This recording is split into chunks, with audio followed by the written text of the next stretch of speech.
Hello everyone and welcome back to my channel.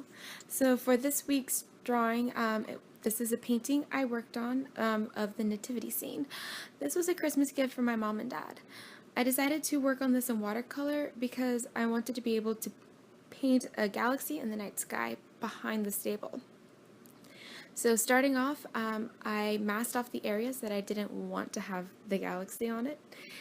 So I masked off the mountains and the manger, and then I worked on the night sky. So one of the things that I learned when I was working on my Nova fan drawings is that too many layers of the galaxy colors will actually begin to make it all look very muddy, and in some cases almost too bright, considering, well, depending on what you're going for in the drawing. So I kind of wanted this to be kind of light and maintain a light air, so I put my lightest layer down on in the background, and then after that I went through and layered in the darker colors, making sure that I didn't put too many layers back on top of the middle, where middle of the galaxy where everything's supposed to be really, really light. And then after that had pretty much completely dried, I let it, the first layer of stars that I splattered, I actually used it while it was still slightly damp. That way it will kind of spread out and give a glowing effect. So I used white gouache and I loaded it on a brush, and then I splattered it on using a palette knife and sometimes hitting it.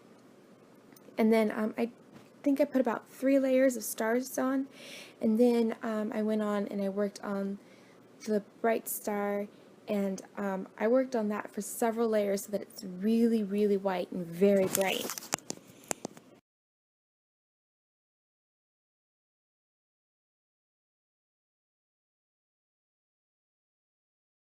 Once I had completed the background and the galaxy, I removed the masking fluid and I worked on the foreground. So the foreground was a lot more difficult, in my opinion, than the background because there were just so many components. So the first thing I did was I laid down layers of a light yellow, so that, because I knew that I wanted the stable door to be open and that all that light to be pouring out. So I layered a little bit of very light yellow, and then I let that dry completely. I actually wound up using several layers because the first few layers I thought was almost too light. So I mostly did this right outside of the door, on the sand outside of the door, and on the doorway, the door frame. And then I put a little bit of yellow on the characters' faces, which you can kind of see from the inside. After that, I went through and I put down the sand colors. So I looked up a lot of pictures of sand at night, and it was really hard to find colors that I kind of liked, so I just mixed some of my own, and I wanted it to be kind of a cool color. So I put that down in several layers. I also knew that I wanted to provide texture because sand has texture. So I did a few layers of salt glazing on top of that, and I did some speckling.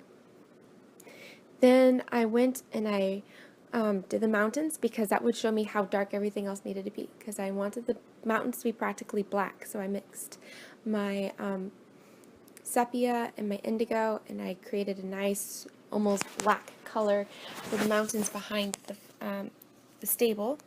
And then I went in and refined some of the coloring from the inside of the stable. And for the stable itself, I knew that I needed certain colors and certain textures, so I did about 2 or 3 layers worth of color for the stable itself, and then on the last layer I added a layer of salt glaze while it was still very damp, and this allowed it to kind of have a mottled effect, as if it was old stone which had been weathered.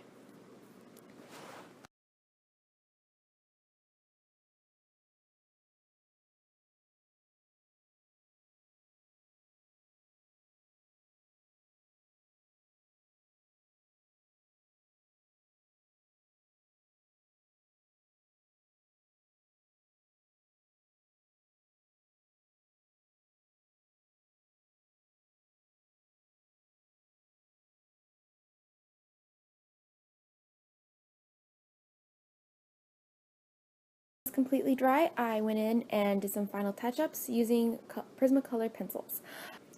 Thank you so much for watching. I hope you enjoyed this video. If you did, please give it a thumbs up, share with your friends, and don't forget to subscribe.